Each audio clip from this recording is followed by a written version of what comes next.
তো আমরা আবুল ফজল ভাইয়ের কাছ থেকে শুনি, তারপর আমরা র্যাপ আপের দিকে যাব। আবুল ফজল ভাই বলেন। না সত্যি ভাই, ধন্যবাদ আমাকে যুক্ত করার জন্য।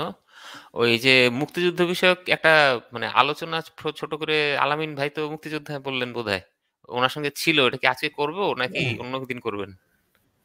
হ্যাঁ, আজকে করতে পারি, কিন্তু আজকে তো আমরা বেশ লেট করে ফেলছি। তো আলামিন ভাই ওনার অনুভূতি যদি সংক্ষেপে বলতেন। আলামিন ভাই যেহেতু মুক্তিযোদ্ধা, আমরা শুধে আছিলাম, আরো হ্যাঁ, আমার একটা দু একজন স্পেসিফিক ছিল। প্রশ্ন ছিল বুঝছেন, সেই জন্য আমার জি প্রশ্নটা একটু বলেন। অন্যরকম।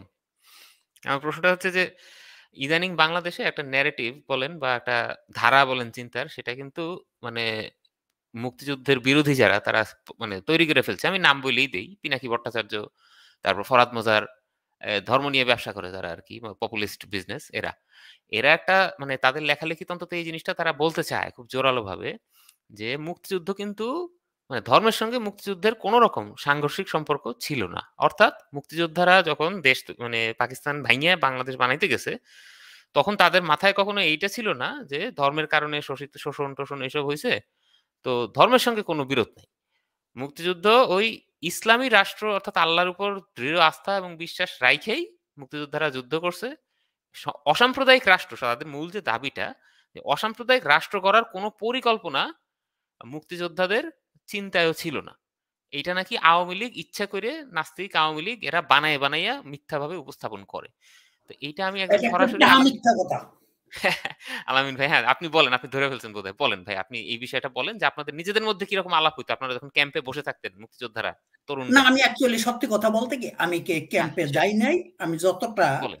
এখন কিভাবে আপনি মুক্তিযুদ্ধ করবেন, যেমন নাকি একটা আর্মিতে আর্টিলারি থাকে, ইনফ্যান্ট্রি থাকে, সেইখানে মেডিকেল থাকে, সেইখানে সিগন্যাল থাকে, বিভিন্ন মুক্তিযুদ্ধটা ওরকমই, খালি ডেজিগনেশন ছাড়া।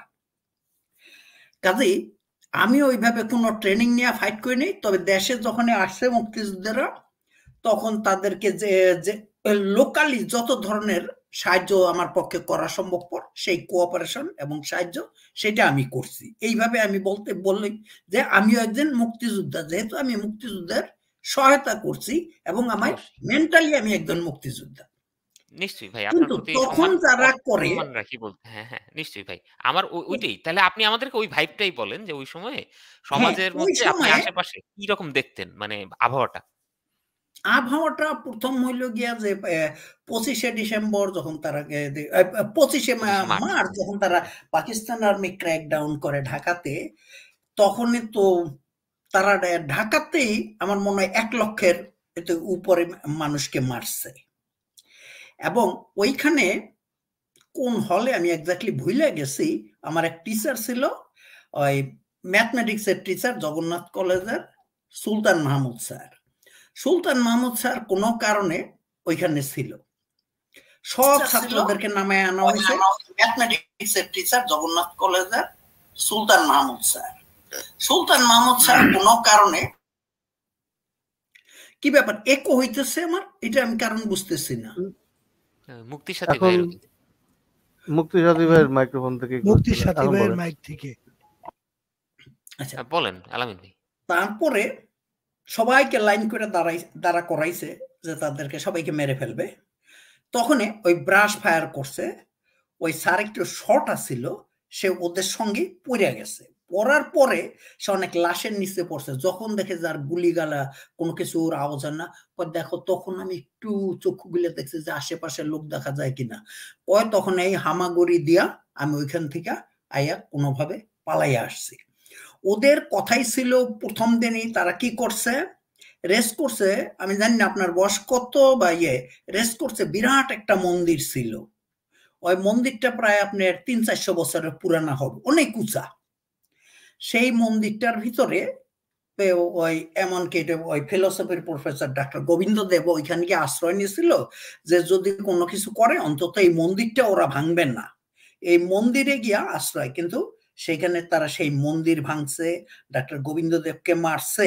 এইভাবে তারা পরের কিছুদিন পরে যখন তারা এই তাণ্ডবতা হলো, তখন তারা বলতে আরম্ভ করে যে আমরা কাফের মারতেছি। তারা ওইখানে কাফের মারতে আসছে। আর ওই যে স্টুডেন্ট কোথায় আছে, আমার একজন ধরছিল আমি ভাগ্য ভালো, ওইটা ছিল 2 এপ্রিল, যেদিন ওরা জিঞ্জিরা করে অ্যাটাক করে। তখন পর্যন্ত তাদের মুক্তি বাহিনী কোনো কিছু হয় নাই। তখন আমি জানি যে আমাকে কতক্ষণ পরে গুলি করে মেরে ফেলবে ওখানে।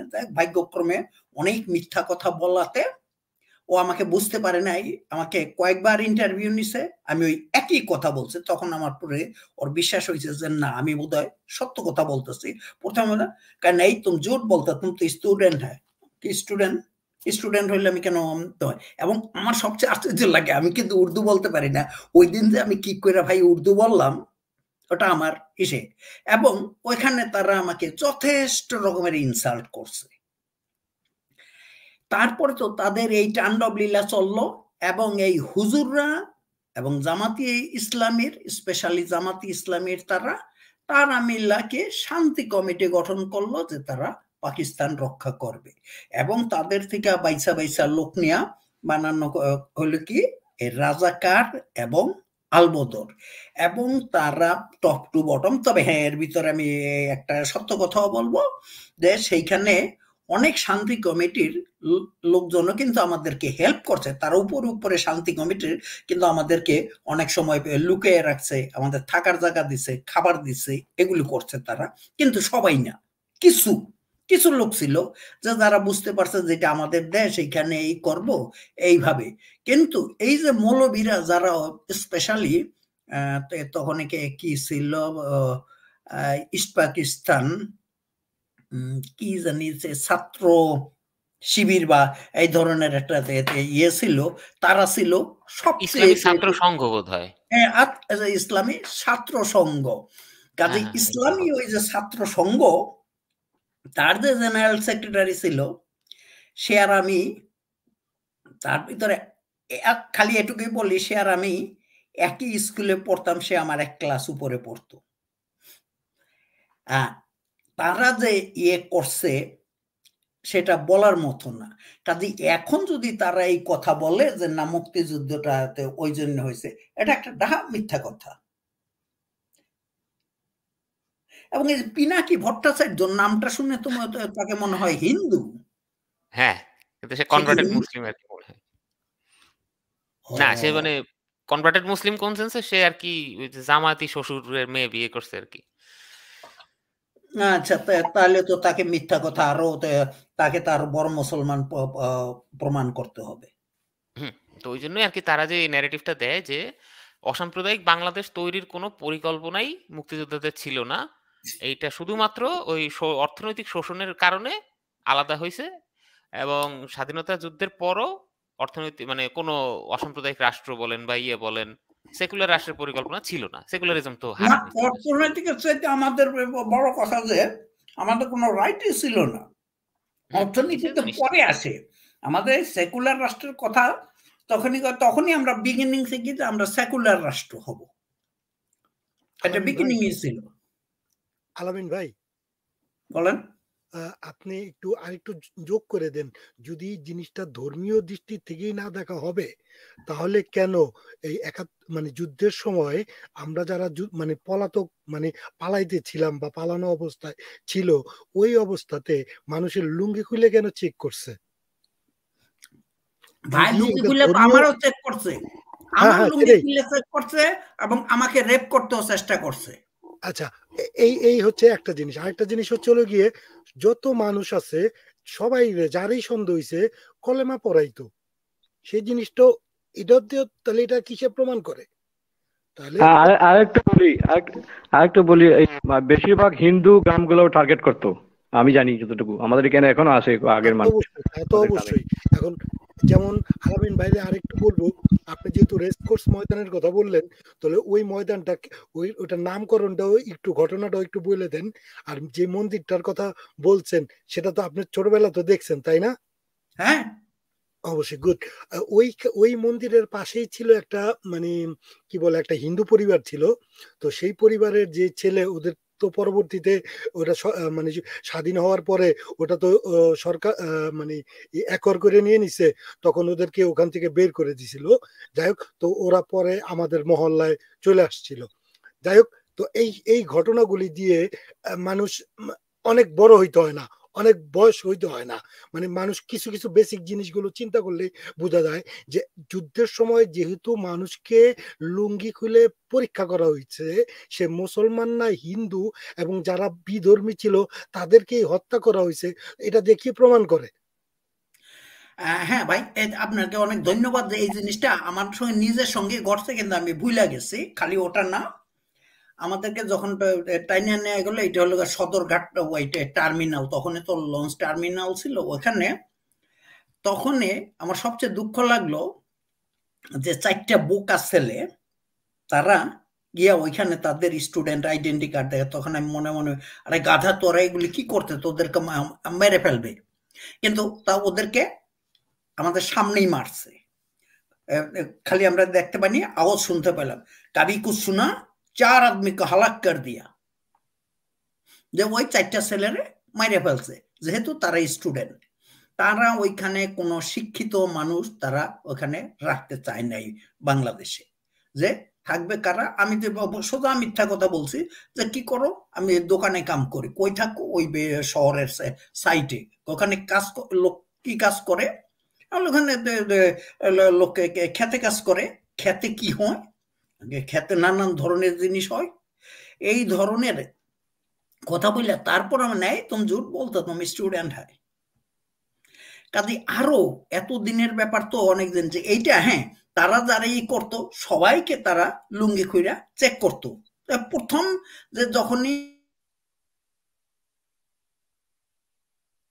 প্রথম ক্রাইটেরিয়া হলো একটা মেজরের রুমে ডাইকা নিত, ওখানে গেলে প্রথমেই কাপড় খুইলা তারে চেক করতো।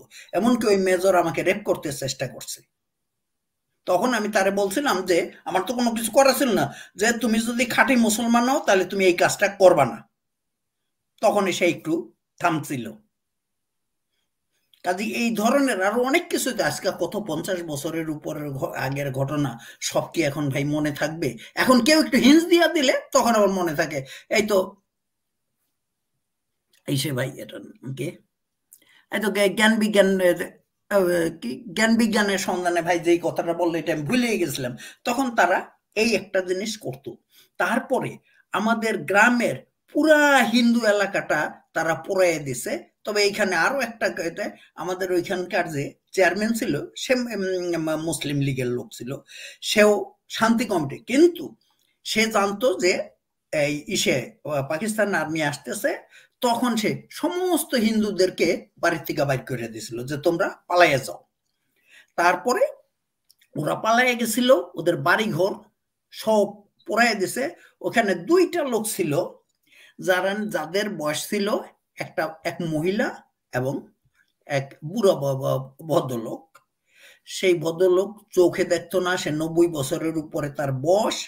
সে বলছে যে তোরা যা, আমি যাব না, আমাকে যদি ওরা মারে তো মারুক, আর আমি কতদিন বাঁচবো।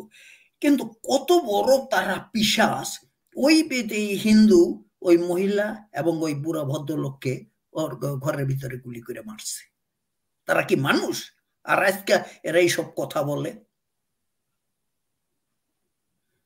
আরেকটা জিনিস আমি যুক্ত করি আপনার কথার সাথে, মানে ওই স্বাধীনতা যুদ্ধের সময় যারা নাকি রাজাকার ছিল, এদের মুখে দাড়ি থাকুক আর নামাজ পড়ুক, যাই করুক না করুক, কিন্তু একটা জিনিস তারা অবলম্বন করত, যখন নাকি রাজাকারি করতে যাইতো আর পাকিস্তানি আর্মিদের সাথে, তখন কিন্তু মাথার মধ্যে টুপিটা লাগায় রাখতো। এটা ছিল তাদের একটা সিম্বল। এখন হয়তো এখনকার যেই মাওলানারা বলে, হ্যাঁ দেখুন এই যে রাজাকারের ছবি দিয়ে দেখে যে তাদের কি দাড়ি ছিল, তারা কি পাঞ্জাবি পরতো, না তারা পাঞ্জাবি পরতো না, তাদের দাড়িও ছিল না, কিন্তু তারা সাইনবোর্ডটা ওই চাঁদের উপর টিকলির উপর ওই টুপি লাগায় তারপরে তারা রাজাগিরি করতো, দেখাইতো তারা মুসলমান। না, তারা সব রাজাকার যে মাথায় সবসময় টুপি পরতো এটাও ঠিক না। এবং রাজাকারের বেশিরভাগই ছিল আপনার কম বয়সের ছেলেরা, ওই আপনি মনে করেন 16 থেকে 25 বছরের ভিতরে। কারো কারো দাড়ি মুছ উঠছে, কারো ইয়েও হয় নাই। আর সব রাজাকারই যে ওই দাড়ি রাখতো তারা না, তবে তাদের ওই মনে পাকিস্তানি, ফেরবি দিল হ্যায় হিন্দুস্তানি, তাদের দিলটা ছিল পাকিস্তানি। কাজেই তাদেরকে নিয়েই ওই রাজাকারে এবং আলবদরে ভর্তি করছে তারা। না, আমরা তো গোলাম আজমের কথা জানি, তারপর আমরা আমরা সাইদির কথা জানি, যাদের মতিউর রহমান নিজামী তো মাওলানা ছিল পুরোপুরি সত্যের মাওলানা ছিল। সত্তর ভাই আমার গ্রামে আছে এখনো, এমনও ঘটনা ঘটছে যে পাকিস্তানি আর্মিরা মানে আসবে, ওরা বলছে কি মানে রাজাকার নাকি, ওরা বলছে যে না, এখানে মারামারি হবে না, গোলাগুলি হবে না, এখানে একটা মিটিং হবে, শান্তি মিটিং হবে, এরকম করে সবাইকে এক জায়গায় করছে, তারপরেও মারছে, এরকম ঘটনা ঘটছে আমাদের গ্রামে আছে এখনো লোক। আমাদের গ্রামের যে চেয়ারম্যান ছিল সে শান্তি কমিটির, কিন্তু সে আগের দিনই হিন্দুদেরকে ভাগাই দিচ্ছে, তোরা পালাই যা। তখন খালি পুরা গ্রামটার বাড়িঘর সব পুড়িয়া ইয়েকে সাই করে দিয়েছে। আচ্ছা, আমরা একটু আপনার কথা ঠিক আছে, হইতে পারে, কিন্তু এমন ঘটনা ঘটছে। আমার মানে আজকের মতো আমার আর কোনো ফার্দার ইনকোয়ারি নাই।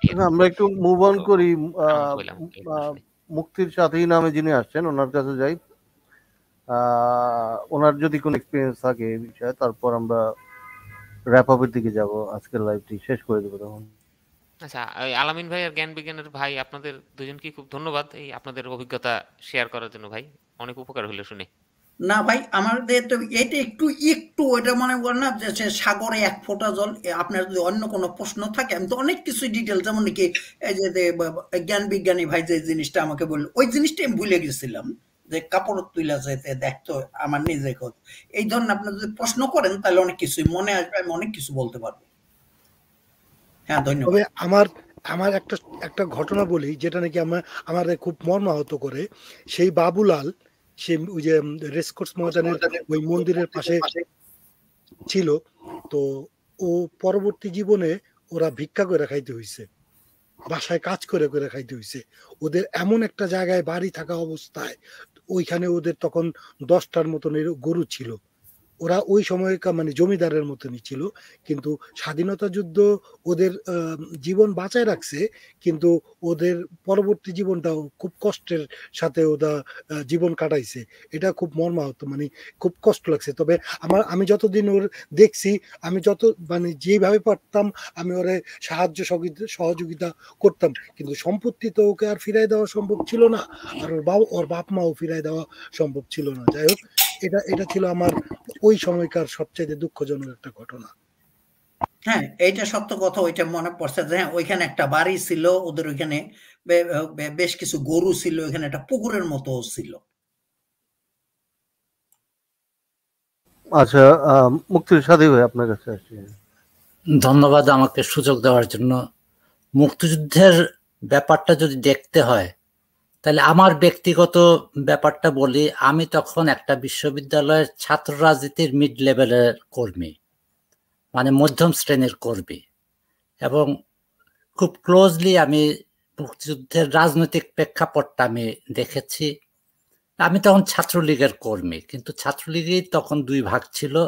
একটা হলো প্রগতিশীল, যারা নাকি সমাজতান্ত্রিক পক্ষে ছিল, আর যারা আরেক পক্ষ ছিল জাতীয়তাবাদী পক্ষ, যারা স্বায়ত্তশাসনেই হ্যাপি, কিন্তু সমাজতন্ত্রের ব্যাপারে তাদের অ্যালার্জি ছিল। ছাত্রলীগের ভিতরেই দুইটা গ্রুপ ছিল। তখন পুরা দেশের রাজনৈতিক প্রেক্ষাপট যদি আমরা বিবেচনা করি, একদিকে ছিল ইসলামী সংগঠনগুলি, আরেকদিকে মধ্যপন্থী ছিল আওয়ামী লীগ সহ কয়েকটা রাজনৈতিক দল, জাতীয় লীগ, তারপর এইসব। আর বামপন্থীর দিক থেকে ছিল কমিউনিস্ট পার্টি, তোহা, তারপর কয়েকটা কমিউনিস্ট, এরকম টোটাল প্রেক্ষাপটটা এরকম ছিল। এবং আওয়ামী লীগের সৃষ্টিটাই হয়েছে, আওয়ামী মুসলিম লীগ নাম নিয়ে সৃষ্টি হয়েছে, তখন সবাই মুসলিম ছিল। তারপর ওরা 52, প্রবাবলি আমি যদি ভুল না হয়, 52 ভাষা আন্দোলনের পরে এই নামটা চেঞ্জ করে দিয়েছে, আওয়ামী লীগ করেছে। এবং তখন অ্যাকচুয়ালি মুসলিম হিন্দুর ব্যাপারটা আওয়ামী লীগের ভিতর কখনোই ছিল না, মানে প্রথম থেকেই ছিল না। মুসলিম লীগ নামেই ছিল জামাত ইসলাম, তারপর নেজামে ইসলাম পার্টি, এই দলগুলি মানে মাওলানা ফরিদ আহমেদ, তারপর গোলাম আজম, এদের দলগুলি ছিল ইসলামপন্থী দল। ছাত্রদের মধ্যে মূলত 80% ছাত্র ছিল ছাত্রলীগ অথবা ছাত্র ইউনিয়নের সমর্থক বা কর্মী, যেভাবেই হোক। আর 20%, আমি এটা একেবারে পার্সেন্টেজ হিসাবে বললেও এটা হয়তো প্লাস মাইনাস হতে পারে। 20% ছিল ইসলামী ছাত্র সংঘ নামে জামাত ইসলামের ছাত্র সংগঠন। এবং তখন 69-এর আন্দোলনের পর সারা দেশে নির্বাচন হয়েছে স্কুলগুলিতে নাম মূলত কলেজ ইউনিভার্সিটিগুলিতে। এবং এইখানে ইউনিভার্সিটিগুলিতে ছাত্রলীগের ক্যাবিনেট ছিল, মানে ছাত্রলীগ জয়লাভ করেছে প্রায় জায়গায়, কিছু কিছু জায়গায় ছাত্র ইউনিয়ন জয়লাভ করেছে। তার মানে বিশ্ববিদ্যালয়ের যেই অবস্থা ছিল তাতে মধ্যপন্থী বামপন্থী ছাত্রই ছিল অনেক বেশি। আর ছাত্র সংঘের অবস্থান, ছাত্র সংঘ তারপর নিজাম ইসলামের একটা কি নাম আছে, ওরা মূলত থাকতো মাদ্রাসা কেন্দ্রিক ছিল ওদের ছাত্র সংগঠন এরকম। আর ছাত্র সংঘ, ইসলামী ছাত্র সংঘ আবার মাদ্রাসায় তাদের প্রভাব ছিল না। নিজাম ইসলামের পার্টি আর তাদের ছাত্র সংগঠনের ছিল মাদ্রাসায় স্ট্রং অবস্থা, আর জামাত ইসলাম এবং ইসলামী ছাত্র সংঘের সমর্থক ছিল বিশ্ববিদ্যালয় বা কলেজ স্কুলগুলিতে সমর্থন ছিল।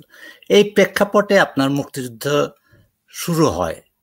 অ্যাকচুয়ালি পাকিস্তানিরা এইখানে দেখাতে চেয়েছে যে বাংলাদেশে ভারতীয় হিন্দু বুদ্ধিজীবীরা স্কুল কলেজে টিচার হওয়ার ফলে এইখানে হিন্দুর প্রভাব বাড়ছে এবং এর ফলে এরা স্বায়ত্ত শাসন স্বাধীনতার কথা বলছে। এটা দেখানোর জন্যই তারা প্রকৃতপক্ষে এই যে বোঝাতে চেয়েছে যে এখানে তো মুসলিম বেশি, এদেরকে যদি তাদের দলে নেওয়া যায় তাইলে মুক্তিযুদ্ধের কথা বা মুক্তিযুদ্ধের পক্ষে শক্তি দুর্বল হবে, বা যারা নাকি স্বায়ত্ত শাসন চায় তারা মনে করে পাকিস্তান ভাঙ্গা ঠিক হবে না। এই ধরনের একটা দৃষ্টিভঙ্গি থেকে তারা বাংলাদেশের স্বাধীনতা সংগ্রামের সময় তারা বলেছে যে এটা ইসলামের বিরুদ্ধে, বা তারা রাজাকার বাহিনী এগুলি করেছে ইসলামের নামে।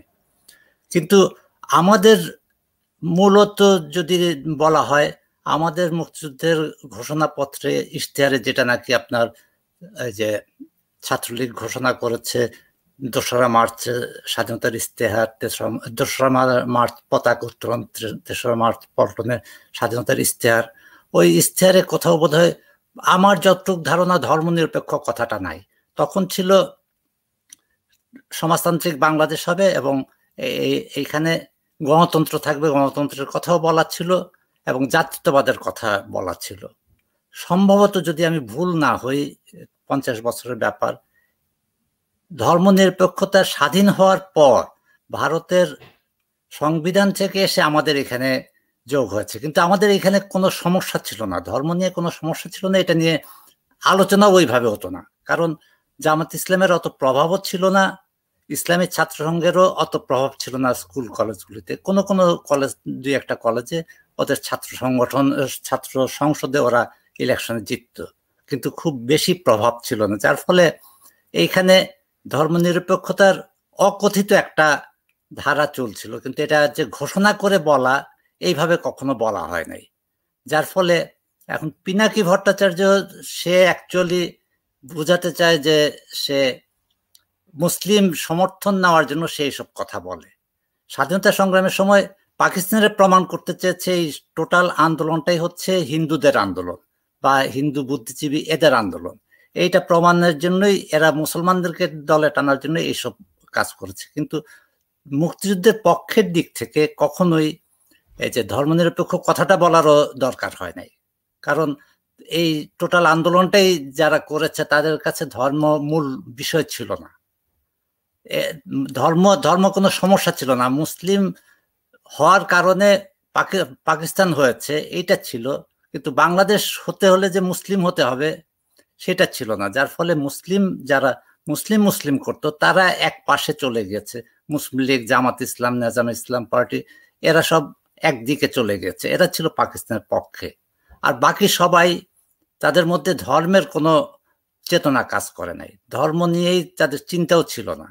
অর্থনৈতিক বৈষম্যের বিরুদ্ধেই আমাদের সংগ্রামটা ছিল মূলত। আমরা যদি ওই সময় ফেরত যাই, আমরা সমাজের অবস্থানটা কিরকম দেখতে পাবো? মানে ওখানে কি বিভিন্ন ধর্মের মানুষ ছিল নাকি শুধু এক ধর্মের প্রধান ইয়ে ছিল, না ডমিনেন্ট না না আপনার বিভিন্ন ধর্মেরই ছিল, যেমন কি পূজা টুজা সরি, আমি রামকৃষ্ণ স্কুলে মিশন স্কুলে পড়তাম, এবং একটা কথা বলে যে ওই নিজামী ইসলামের প্রেসিডেন্ট যে মাওলানা ফরিদ আহমদ ছিল, ফরিদ আহমদ। তার বাড়ি তো আমার যাওয়া আসা ছিল, তবে ওই ওই কয়েক বছর আগ পর্যন্ত আর যাওয়া হয় নাই, যেহেতু মাওলানা ফরিদ আহমদের ছেলে এবং আমরা এক স্কুলে পড়তাম, এবং ওই হিসাবে তাদের বাড়িতে যেহেতু পরে তার ছেলেও স্কুল চেঞ্জ করে, আমিও স্কুল চেঞ্জ করি, তারপরে আর তাদের সঙ্গে আমার তেমন যোগাযোগ ছিল না। তবে মাওলানা ফরিদ আহমদকে আমার তেমন কোনো একটা সাম্প্রদায়িক লোক বলে মনে হয় নাই। তার পরবর্তীতে যে সে সাম্প্রদায়িক হয়েছে কিনা আমি ঠিক বলতে পারবো না, কিন্তু ওই সময়ে যে হিন্দুদের মিশনে বিরাট ভাবে ওই যে দুর্গাপূজা হইতো, হিন্দুরা মোটামুটি সে স্বাধীনভাবে ছিল তদানীন্তন ইস্ট পাকিস্তানে, তাদের কোনো রকমের অসুবিধাই ছিল না তখন ওইখানে এটা যে একটা ইসলামিক দেশ বা ধর্মীয় ভিত্তিক দেশ, এটার কোনো অন্তত আমরা মনে করি নাই। তার একটা বড় কারণ হইতে পারে আমি যেখানে বড় হয়েছি, আমার বিশেষ করে আমার পরিবেশটি, আমি বেশিরভাগ হিন্দু পরিবেশে বড় হয়েছি। না, আমি ব্যক্তিগতভাবে যে স্কুল, আমি বাংলাদেশের কয়েকটা স্কুলে পড়েছি, বিশ্ববিদ্যালয়ে যাওয়ার আগে 4-5-6টা স্কুলে পড়েছি আমার ফাদারের ট্রান্সফারের কারণে। আমি একটা স্কুলের নামই বলতে পারি, এখন আমাকে কেউ চিনবেও না, ফরিদপুর জেলা স্কুলে আমি পড়তাম। ফরিদপুর জেলা স্কুলে আমি ভর্তি হওয়ার আগে আমার কাজিনরা পড়তো, আমি ভর্তি হওয়ার 4-5 বছর আগে। তাদের সময় স্কুল ড্রেস ছিল পায়জামা, নীল শার্ট এবং টুপি। আমি যখন ভর্তি হই তখন পায়জামার নীল শার্ট ড্রেস আছে, স্কুল ড্রেস, কিন্তু টুপিটা ছিল না। মানে ইসলামিক রিপাবলিক নাম হলো ইসলামিক রিপাবলিক অফ পাকিস্তানে টুপি বর্জন, টুপি স্কুল ড্রেস থেকে বাদ দিতে পেরেছে, এবং সেই অবস্থা ছিল। সুতরাং তখন ধর্মীয় কোনো ছিল না। 70 সনে বাংলাদেশে, এটা সম্ভবত 70 বা 71-এর প্রথম দিকে, ইসলামী ছাত্র সংঘ একটা তাদের সম্মেলন করছিল রেসকোর্স বা রমনা গ্রিনে।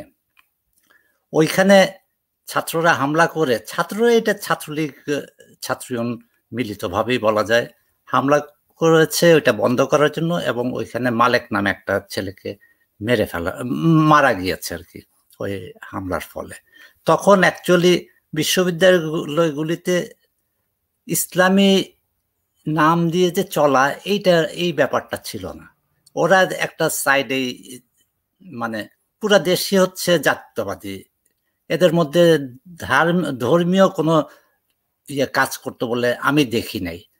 সমস্যা ছিল যে মুসলিম লীগের যে ধারাটা ছিল, এলাকায় এলাকায় চেয়ারম্যান মেম্বার অনেকেই ছিল মুসলিম লীগের, কারণ তারা ঐতিহ্যগতভাবে পাকিস্তান আন্দোলন করেছে, এবং তারা চেয়ারম্যান হচ্ছে ওল্ড এজে, যার ফলে ইয়াং জেনারেশনের মধ্যে কোনো ইয়েটাই ছিল না।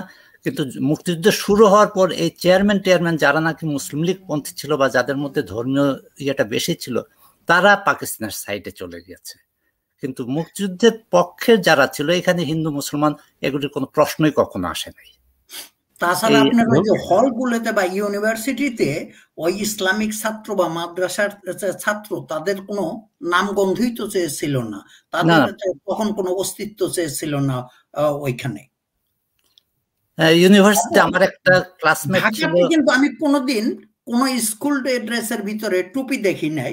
ফরিদপুর হইতে পারে, কিন্তু ঢাকাতে কোন স্কুল আমার জানা মতে ওই কোথায় ওই স্কুল ড্রেসে টুপি ছিল এটা আমার জানা নাই। না, ধন্যবাদ। আমরা একটু একা ভাই, হ্যাঁ বলেন ভাই। ওই বিষয় হচ্ছে মুক্তিযুদ্ধ বা ওই যে আমাদের বিজয় দিবস সম্বন্ধে ভালো লাগলো আলোচনা শুনে, কিন্তু এর আগে একটা কথা হলো, আমরা মাঝে মাঝে বিভিন্ন জায়গায় বসি, তো বিভিন্ন জায়গায় আমরা বসি, সেখানে আলোচনা হয় যে নাস্তিকরা শুধুমাত্র মুসলমান ধর্ম নিয়ে কথা বলে, মোহাম্মদকে নিয়ে কথা বলে, এবং শুধু কোরআন হাদিস নিয়ে এরা কথা বলে এবং আমাদের দুর্নাম খুঁজে বের করে। সেই সুবাদে আপনার কাছে আমার সবিনয় নিবেদন, যদি সম্ভব হয়, যে যেহেতু মুমিনরা কম আসে, বা দেখা গেল যে আজকে তেমন আসে না, এর আগে আসে না, হঠাৎ আসে, সেই জন্য আজকে আলোচনা হলো যে ধর্ম সম্বন্ধে জানতে হবে, যে যে যার ধর্মে আছে সেই ধর্ম সম্বন্ধে তার জানা উচিত।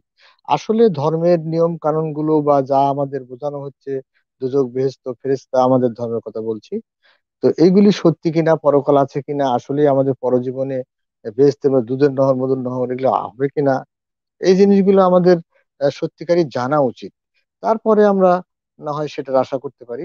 সেই সুবাদে বলছি যে আগামীকাল আহ মানে আমি সবিনয় জিজ্ঞাসা করছি বা আপনার কাছে রাখছি প্রস্তাব, যে আমরা ধর্ম নিয়ে ডিবেটের মতো করে কথা বলবো। যেমন আমরা বলতে পারি যে কালকে বিষয় থাকবে হিন্দু ধর্ম, এই হিন্দু ধর্ম নিয়ে আমরা আলোচনা করব, যাতে করে আমাদের মধ্যেই যদি আমরা আলোচনা করি বিভিন্ন বিষয় নিয়ে, তাহলে দর্শকরা হয়তোবা সত্যটা অন্তত জানতে পারবে। যেমন যৌতুক সমাজের জন্য আশীর্বাদ, কেউ বললো অভিশাপ, তাহলে আমরা এই নিয়ে যদি আলোচনা করি, তথ্য প্রযুক্তি বা তথ্য প্রমাণ এবং অবজেক্টিভ প্রমাণ সাপেক্ষে যদি আলোচনা করি তথ্য প্রমাণের ভিত্তিতে, তাহলে মনে হয় ভালো হবে। এবং যারা পড়তে পারে না, সময় কম, রাত্রে যারা শোনে লাইভে অনেকেই, তাদের উপকার হবে বলে মনে করি। তাই আমার নিবেদন, আগামীকাল শুধু একটি বিষয় নিয়ে আলোচনা বা আমরা পর্যালোচনা করব, সেটি হচ্ছে হিন্দু ধর্ম। আচ্ছা, দেখি হিন্দু আমরা ধর্ম সম্বন্ধে কি আপনার ভালো অভিজ্ঞতা আছে? আমার কিন্তু আছে নাই। কিছু। আচ্ছা, যার আছে সে বলবে, না, তিনি বলবেন, এইখানে না এখন থাকলে তিনি বলবেন। এইখানে তো আমার এখন মনে কথা হয় না হচ্ছে যে কারো আছে। এখানে আমরা এই লজিক্যাল ভাই কিছুটা আলোচনা করেছিলেন। আর ব্যাপারটা হচ্ছে কি যে এই বিষয়ে আমরা খুব একটা জানিও না, আর খুব একটা আমাদের ইন্টারেস্টও নাই আসলে। যেহেতু আমাদের দেশের বেশিরভাগই মুসলমান, আমরা এই মুসলমান ধর্ম নিয়েই কথা বলি, কিন্তু হিন্দু ধর্ম নিয়ে মানে দু একটা আমরা নিয়ে আসি। যে মাঝে মধ্যে আমাদের যে দু একজন আসেন যারা হিন্দু ধর্ম সম্পর্কে এক্সপার্ট, তো ওনারা যে কয়েকটা মানে বেশ কিছু শ্লোক আছে যেখানে চন্দ্রকে বলা হচ্ছে যে নক্ষত্র, তারপর কুমিরকে মাছ বলা হচ্ছে, এই ধরনের কিছু কিছু শ্লোক তারা শুনিয়েছিল, এবং এইগুলি নিয়ে আমরা বেশ কিছু কথাও বলেছিলাম। কিন্তু এখন ওইভাবে ফিক্স করে আসলে আমরা ইসলাম ধর্মের বাইরে গিয়ে আমাদের খুব একটা লাভ হয় না, বা আমাদের মানে ইন্টারেস্টও থাকে না আর কি খুব একটা। কারণ গীতায় কি আছে, মহাভারতে কি আছে ভাই। একজনকে আনছিলাম মহাভারতের এক্সপার্ট, উনি মহাভারত যখন পড়া শুরু করছে আমাদের দর্শক সব চলে গেছে, কেউ শুনতেও চায় না। তো এখন চেষ্টা করছিলাম, কিন্তু মানে মনে হচ্ছে না যে এটার খুব একটা ইয়ে আছে। যাই হোক, আমাদের মেইন যে আমি মনে করি সত্য ভাই, আমি মনে করি যে ধরেন আপনার ক্যান্সার হয়েছে আর ধরেন আপনার পায়ের আঙুলে ব্যথা হয়েছে, দুটার ভিতর ক্যান্সারের চিন্তাই তো আমাদের বেশি করা উচিত।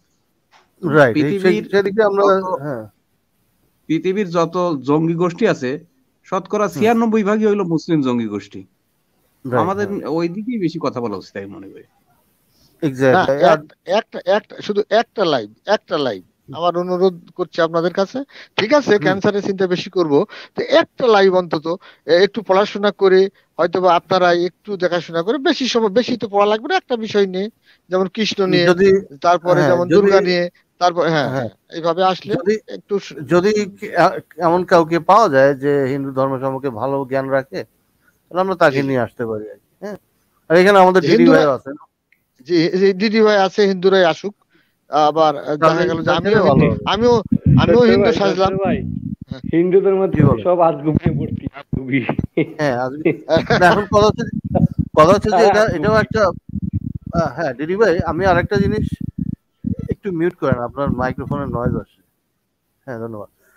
আরেকটা জিনিস কি, আমি কিন্তু দেখলাম যে একটা জিনিস, যে মানে খ্রিস্টানরা কিন্তু মুসলমানদের সমালোচনা করে না, তারা খ্রিস্টানদের সমালোচনা করে। আবার আমরাও কিন্তু মানে এই জিনিসটা দেখছি যে তারা মনে করে এটা হলো ভদ্রতা, যে আমরা নিজেদের অন্যদের বদনাম না করে নিজেদেরটাই সমালোচনা করি। কিন্তু বাংলাদেশে দেখলাম যে এই জিনিসটা, এই সেন্সটা তাদের নাই, যে আমি মুসলমান হয়ে একটা হিন্দুর বদনাম করতেছি, এটা একটা অভদ্রতা।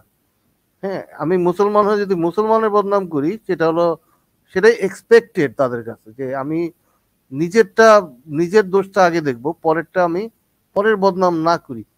আমি বিদেশে গিয়ে দেখলাম যে এই সেন্সটা তাদের মধ্যে খুব কাজ করে, যে তারা খ্রিস্টানদের সমালোচনা করে, মুসলমানদের নিয়ে কোনো কথাই বলে না। তো এটা কারণ আছে সত্যের ভাই, কোরআনের আমি ভুলে গেছি এই আছে যে সেখানে বলা আছে এক মুসলিম যদি আরেক মুসলিমের দোষ গোপন করে তাহলে পরকালে আল্লাহ তার দোষ গোপন করবে। রাইট, এটা হ্যাঁ হাদিসেও আছে।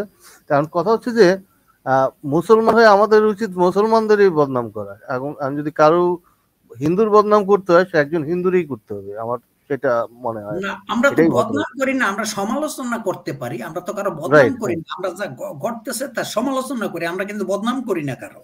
না বদনামই মানে আপনি কি বলতেছেন যে মোহাম্মদ খুব ভালো লোক ছিল নাকি বলতেছেন যে না ওটা তো বদনাম না, তার যা রিয়েল তার যে ক্যারেক্টার সেটাকেই আমরা তুলে ধরতেছি। এখন সেইটাতে যদি তার বদনাম হয়ে যায় তাহলে তো আমাদের কিছু করার নাই, কিন্তু আমরা তো সত্য কথা বলতেছি। রাইট, না আমরা তো বানাই মানে এটা ডিপেন্ড কথা যে আমি বানাই বলতেছি কিনা। বাট আমি তো মোহাম্মদ যে বুড়ির যে কাটা দেওয়ার কাহিনী ওইগুলি তো আমরা আলোচনা করি না, তাই না? আমরা করি যে ওটা মিথ্যা কথা, ওটা হুজুরই বলে যে এটা মিথ্যা গল্প।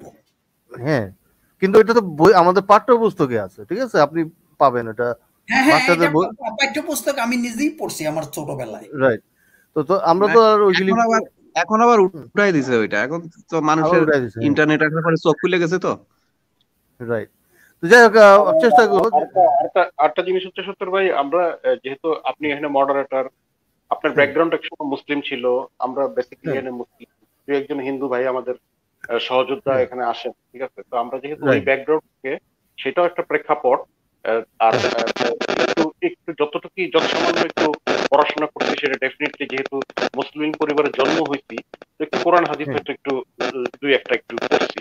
বাট আমি তো বেদ, আমার মনে হয় না আপনি বেদ পড়তে গেছেন বা খ্রিস্টান ধর্ম পড়তে গেছেন বা কোনো ধর্ম পড়তে গেছেন, তাই না? দরকার নাই তো। তো নিজের সমালোচনাটা করাই নাই বেটার আর। হ্যাঁ বেটার, তবে সব ধর্মই, সব ধর্মের যা আছে সবই কাল্পনিক, সবই খারাপ ক্যারেক্টার। হ্যাঁ তবে আমার বাইবেল কিছুটা পড়া আছে, যেহেতু আমি দেশের বাইরে ছিলাম, তো ওই সময় বাইবেলটা পড়ছিলাম এবং ওইখানে কিছু ক্লাসও করছি, বাইবেল স্টাডি ক্লাসও করছি কিছুটা, যার কারণে আমার ওইখানে নয়েজ আসছে যে কার কাছ থেকে ভাই মিউট করেন। হ্যাঁ ধন্যবাদ। তো ঠিক আছে, আজকে তাহলে শেষ করে দিচ্ছি, আবার আগামীকাল আমরা এই আলোচনাটা করব। তো ধন্যবাদ সবাইকে, আজকে যারা যুক্ত ছিলেন, স্টেজে ছিলেন এবং যারা ফেসবুক থেকে দেখলেন সবাইকে ধন্যবাদ এবং সবার জন্য শুভকামনা জানিয়ে আজকের মতো বিদায় নিচ্ছি। আগামীকাল আবার আপনাদের সাথে এসে হাজির হবো। ততক্ষণ পর্যন্ত সবাই সুস্থ থাকবেন এই কামনা করে আজকের মতো বিদায় নিই। শুভরাত্রি।